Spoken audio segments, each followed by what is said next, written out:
اگر آپ کسی اصول کی بنیاد کام کرتے، آپ کسی اصول کو اپناتے ہیں، تو دنیا کی کوئی طاقت، کوئی انفلوئنس جو ہے وہ آپ کو مجبور نہیں کر سکتے۔ بدقسمتی سے ہمارے جج کرپٹ، بدقسمتی سے میں نے ان سے ایک دفعہ، وہ پی آر راجو ان دنوں وہ وجیلنس کمشنر تھے، تو مجھے بھی تقریر کرنے کا موقع ملا تھا۔ میں نے ان سے کہا تھا، اور میں نے وہاں پر اس تقریر میں وہ بھی موجود تھے وہاں، اور پورے یہ تھے وجیلنس آفیسر، میں نے کہا تھا کہ vigilance anti corruption department has become the biggest den of corruption. کس کی بات کر رہے ہیں آپ؟ ہاں، یہ جو ہے کہ اگر 1 روپے کا نقصان میری وجہ سے سکول میں ہوا ہو، میں پورے 3 سال کی تنخواہ جو ہے اپنے پینشن سے سرکار کو واپس کروں۔ لوگوں کی خدمت جو ہے وہ ہمارا ایمان ہے as public servants, because we are their servants, they are not their master. They are our master. As people, as public, they are our master. So my government, they should, jitne sare functionaries hain, they should essentially know that they are public servants. چاہے وہ chief secretary ہو، چاہے وہ ہمارا منتری ہو، چاہے وہ ہمارا chief minister ہو، چاہے وہ گورنر ہو، چاہے یا جو ہیں وزیر اعظم ہو، یا everybody essentially is a public servant. جو شخص اپنے آپ کو حکمران سمجھتا ہے وہ میرے خیال میں شاید الفاظ بہت سخت ہوں، لیکن وہ انسانیت کے مرتبے سے گر جاتا۔ اپنے شاگردوں کی، اپنے طالب علموں کی، ان کی تربیت ٹھیک طرح نہیں کر پاتا، ان کے دلوں میں محبت کی جوت جگا نہیں سکتا، ان کے دلوں میں انسانیت کا احترام اور انسانیت اور انسانی جو ہے بلا لحاظ مذہب و ملت انسانیت کا احترام وہ جگہ نہیں سکتا، تو وہ بحیثیت استاد ناکام ہے، اور پوری جو ہے معاشرے کی، پوری سماج کی بنیادیں ہل جاتی ہیں، وہ ڈہ جاتی ہیں، وہ ختم ہو جاتی ہیں۔ اس لیے یہ استاد جو ہے وہ کل خدا کے سامنے جواب دہ ہوگا کہ اس نے اپنا فرض پوری طرح انجام نہیں دیا۔ طالب علموں کے دلوں میں اپنی عزت اور اپنا احترام اور اپنا وقار اور اپنی محبت نہیں پیدا کر سکتے تو آپ بحیثیت استاد ناکام۔ اگر آپ اس ڈیوٹی کو، اگر آپ اس فرض کو انجام دینے میں کوئی کمی یا کوئی کوتاہی کرتے ہیں تو آپ کی وہ جو ہے جو پوری جو تنخواہ ہے وہ حرام ہو جاتی ہے۔ ناظرین السلام علیکم ورحمۃ اللہ وبرکاتہ۔ آج کے اس ملاقات کے پروگرام میں بارہمولہ کی ایک نامور، معروف اور ایک سرکردہ شخصیت ہے جناب اعجاز احمد ککرو صاحب۔ ان کا تہ دل سے خیر مقدم کر رہے ہیں اور شکریہ بھی ادا کر رہے ہیں۔ ان کی خدمات ضلع بارہمولہ میں بہت بڑے پیمانے پر ہوئی ہے، علمی لحاظ سے، ادبی لحاظ سے، سماجی لحاظ سے، اور سرکار میں ایک اعلیٰ عہدے پر فائز ہونے پر بھی انہوں نے ایک بہت بڑی خدمت لوگوں کی ہے۔ سب سے پہلے اعجاز صاحب سے ہم یہ درخواست کریں گے کہ وہ اپنا مختصر سا تعارف دیں گے۔ جناب اعجاز صاحب۔ السلام علیکم جناب وانی صاحب اور ناظرین کرام۔ جیسا آپ جانتے ہیں میرا نام اعجاز احمد ککرو ہے، میں بارہمولہ میں پیدا ہوا ہوں۔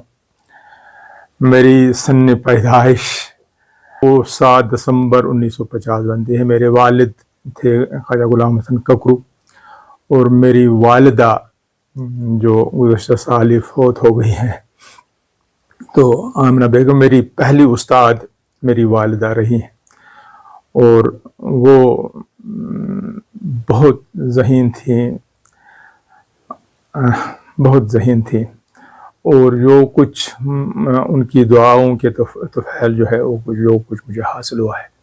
ابتدائی تعلیم جو ہے میں نے ان دنوں ڈبل پروموشن ہوا کرتی تھی. میں نے کچھ قرآن شریف پڑھ کے، مہد صاحب ہمارے وہاں ہوا کرتے تھے، ان کے جو ہے ان کے پاس قرآن شریف پڑھ کے پھر میں اسکول میں داخل ہوا تھا.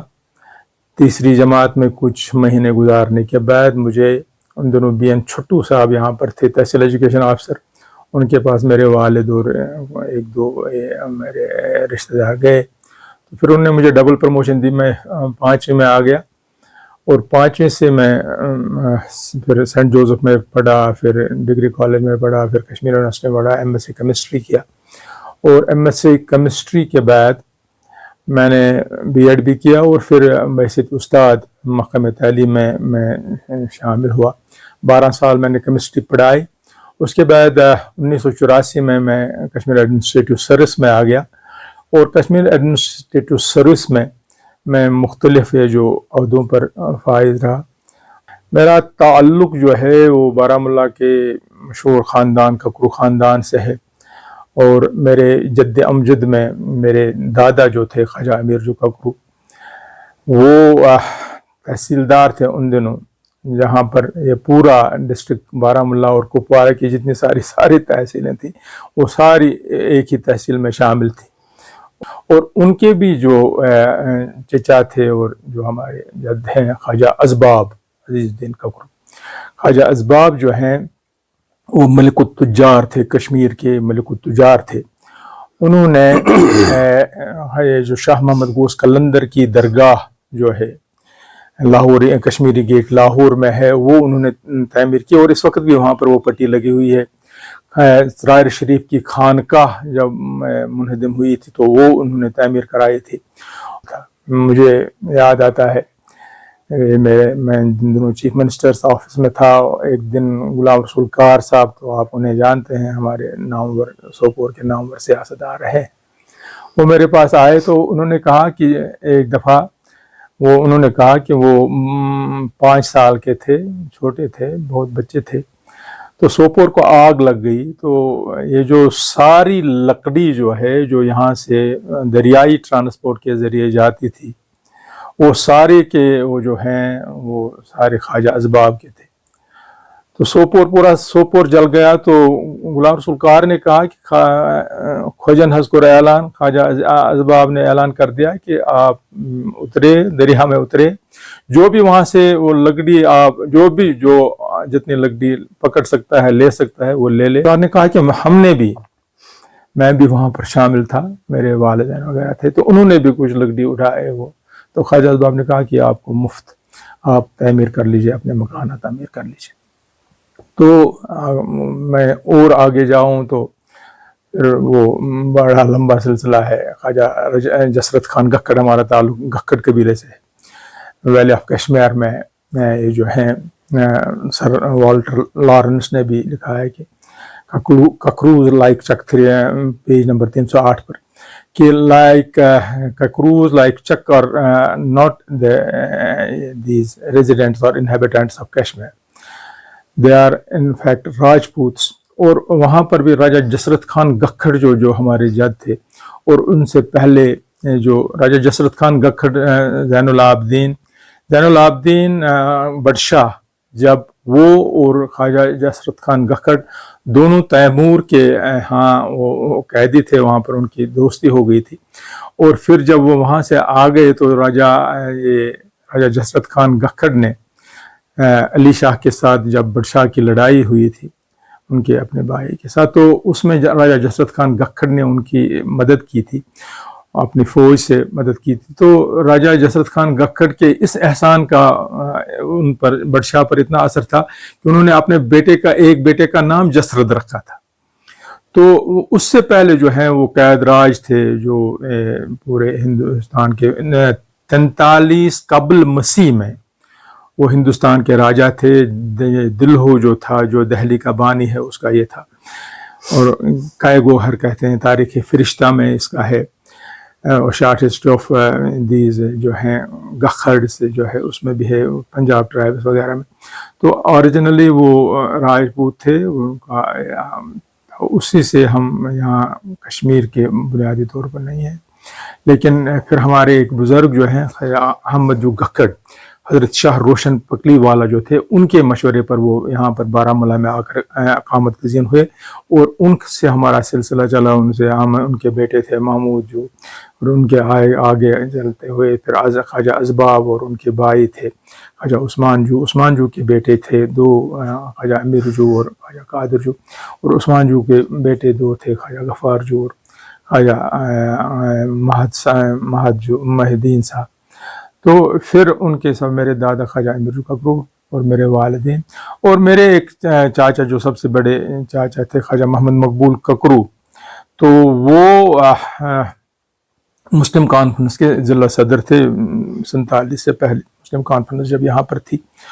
اور شیخ عبداللہ نے بھی ان کا ذکر کیا ہے آج چنار میں کہ وہ اور خواجہ محمد مقبول ککرو اور خواجہ شیخ محمد عبداللہ اور بخشی غلام احمد ہری سنگھ نے ان کو قید کر دیا تھا. تو شیخ عبداللہ نے آج چنار میں لکھا ہے. اور بخشی صاحب جب میرے وہ چاچا خواجہ محمد مقبول ککرو فوت ہوئے تھے تو انہوں نے یہ کہا تھا کہ یہ وہ ہم تو خواجہ محمد مقبول ککرو جو تھے وہ بیچ والی جو کوٹری تھی جیل کی اس میں بند تھے, اور شیخ عبداللہ ان کی دائیں والی کوٹری میں اور دائیں طرف والی کوٹری میں, اور بخشی غلام نے کہا کہ میں, اور شیخ عبداللہ نے بھی لکھا ہے تو وہ بائیں طرف والی کوٹری میں قید تھا میں. تو جو مقبول صاحب میرے چچا جو ہیں وہ صبح جب فجر کی نماز کے بعد وہ پڑھا کرتے تھے اونچی آواز میں کہ چھم دشمن چپو راسو پسو پیش کرک زیرو زبریا شاہی جیلان. شیخ اللہ نے شاہی جانباز لکھا ہے لیکن وہ کہا کرتے تھے شاہی جیلان. تو میں نے ایک دفعہ, بخشی غلام نے کہا کہ میں نے ایک دفعہ ان سے کہا کہ مغصب دشن کنشی, چپ اور راست آپ جیسا آپ جانتے ہیں, چپ بائیں طرف کو کہتے ہیں اور راست دائیں طرف کو. دشن کنشی شیخ اللہ کھوور کنشی صاحب اس کا ہری سنگھ چھانانا شاہی جیلان اس گال خطر. بہرحال تعلق رہا ہے ہمارا. اور ایک ہمارے خاندان کے ایک بہت دوسرے بزرگ تھے خواجہ سمد جو ککرو, انہوں نے جامع مسجد کی بنیاد یہاں پر جامع مسجد تعمیر کی, وہاں پر اس وقت بھی وہ خطبہ لگا ہوا ہے جامع مسجد بارہمولہ کی. اسی طرح ان کے والد جو تھے خواجہ علی جو ککرو, خواجہ شاہ جہاں حضرت سخی جہاں باز رحمۃ اللہ علیہ کی جو درگاہ تھی جو ان کی اس کی تعمیر انہوں نے کر دی تھی. اور خواجہ سمد جو ککرو کے تعلق جو تھے, اگر موقع ملا تو میں آپ سے بتاؤں گا, اقبال کے ساتھ اور سر سید احمد خان کے ساتھ اور شبلی نعمانی کے ساتھ اور جتنے سارے حکیم اجمل خان کے ساتھ اور جتنے سارے یہ تھے ان کے, اور جو آل انڈیا مسلم ایجوکیشنل کانفرنس 1908 میں جو مسلم ایجوکیشنل کانفرنس, اور جس کی جو مسلم کانفرنس سے پہلے کی, جب اس کا 1906 میں اجلاس ہوا تھا ڈھاکہ میں نواب سلیم اللہ آف ڈھاکہ کے بنگلے پر.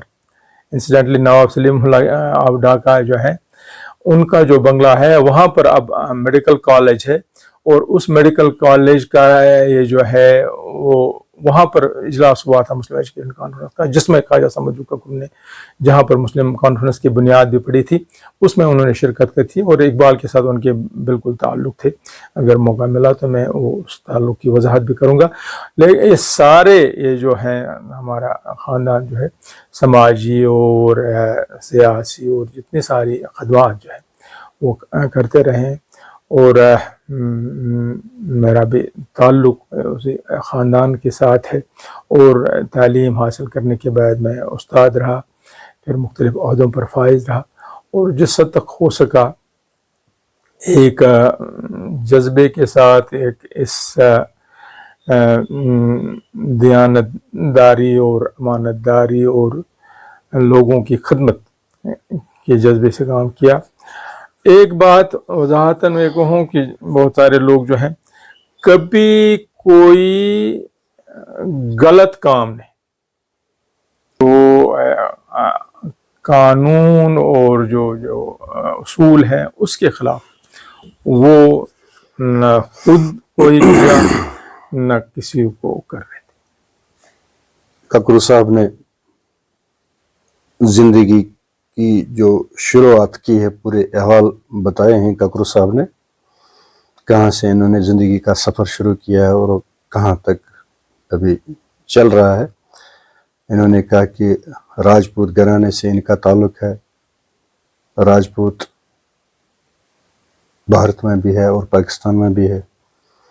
گکھڑ قبیلہ تھا، خواجہ یہ جو ہیں تاریخ حسن میں بھی، تاریخ حسن خواجہ حامی میں بھی ہے کہ بنا یہ جو ہیں کہ اس کا تعلق گکھڑ سے، اور حال ککرو ملقب ککرو گشتاند تجارت قوم رو جو قرہن کرداند، تاریخ حسن میں بھی ہے۔